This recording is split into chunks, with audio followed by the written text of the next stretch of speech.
काय झालं मला माहित नाही, कोणत्या अमिषाला काही लोक बळी पडले मला माहित नाही, पण नुकसान मंगळवेढाचं झालं, नुकसान पंढरपूरचं झालं. अजूनही ती गावं आहे ती तहानलेली आहेत, अजूनही त्या गुरांना छावण्या मिळाल्या नाहीयेत, मागची बिलं अजून या प्रशासनाने काढली नाहीयेत. परवा विधानसभेमध्ये मी जेव्हा तो आवाज उचलला मंगळवेढाच्या 35 गावांमधून, तेव्हा भालके नाना आणि शिंदे साहेबांनी जी उपसा सिंचन योजनेला मंजुरी दिलेली ती कुठेतरी मार्गावर लागली, हे विरोधी पक्षाचं दबाव तंत्र म्हणून. पण लगेच हे श्रेय या लोकांनी घेतलं, आयत्या वेळात ना बोला. यांचं ही क्लासिक यांची पद्धतच आहे. ते आदम मास्टर साहेबांनी घरं आणली 30,000, ते पण म्हणतात मोदींनी केली. अरे ती मनमोहन सिंग आणि सोनिया गांधीजींच्या आशीर्वादाने सोलापुरात आणलेली, त्यांनी काही कामं केली नाही आहेत. एक साधा रस्ता, मला सांगा, सत्ता त्यांची, पंतप्रधान त्यांचे, खासदार त्यांचे, एकदा तरी आरक्षणाबद्दल लोकसभेत बोललेत का? एकदा तरी शेतकऱ्यांबद्दल बोललेत का?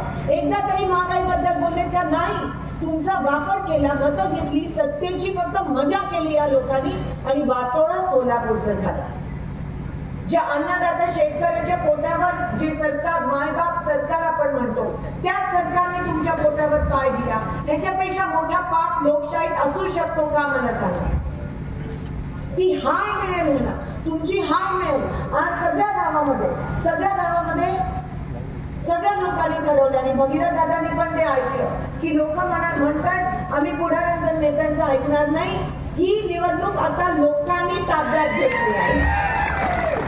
आपण कोणीही स्वातंत्र्याच्या संग्रामाच्या वेळेस त्या चळवळीत आपण सहभागी नाही होऊ शकलो, पण ही आपली परीक्षा आहे. आता ही निवडणूक राहिली नाही आहे, ही चळवळ आहे, ही लोकांमधली चळवळ आहे, हुकुमशाहीच्या विरोधातली ही चळवळ आहे.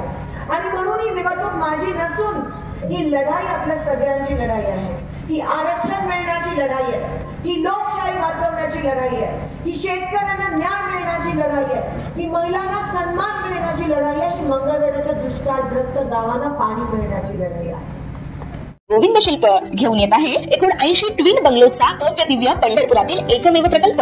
आमच्या प्रकल्पाची वैशिष्ट्ये: मनाला शांती देणारं महादेवाचं मंदिर, मुख्य रस्ता सुमारे 30 फुटांचा, अंतर्गत रस्ता सुमारे 20 फुटांचा, ग्रामपंचायत योजनेचा प्रत्येक बंगलोजला स्वतंत्र नळ, सांडपाण्याची सुरक्षित विल्हेवाट, सर्व टाइल्स ग्लॉसी आणि नामांकित कंपनीच्या, सर्व स्टेअर, खिडक्या, चौकटी सुपर ब्लॅक ग्रेनाइट, दोन्ही अटॅच बाथरूम पूर्णपणे टाइल्स, पंतप्रधान हर घर नल योजना पूर्णत्वाकडे, bathroom, basin, kitchen CP fittings हे जगवार कंपनीचे, स्टील वर्क पूर्णपणे जुंदाल कंपनीचे, 1000 लिटर पाण्याची टाकी, 150 लिटर सोलर वॉटर हीटर सोबत वॉटर प्युरिफायर, प्रत्येक बंगलोजला स्वतंत्र पार्किंग, दर्शनीय भाग पूर्णपणे डॅटो टाइल्स, टाटा प्रवेश कंपनीचे आकर्षक भक्कम दरवाजा, फुटी उंचीचे सुरक्षित कंपाऊंड. मग विचार काय करताय? गोविंद शिल्प, पत्ता गट नंबर 95, हॉटेल अंगण शेजारी, टाकळी रोड, पंढरपूर.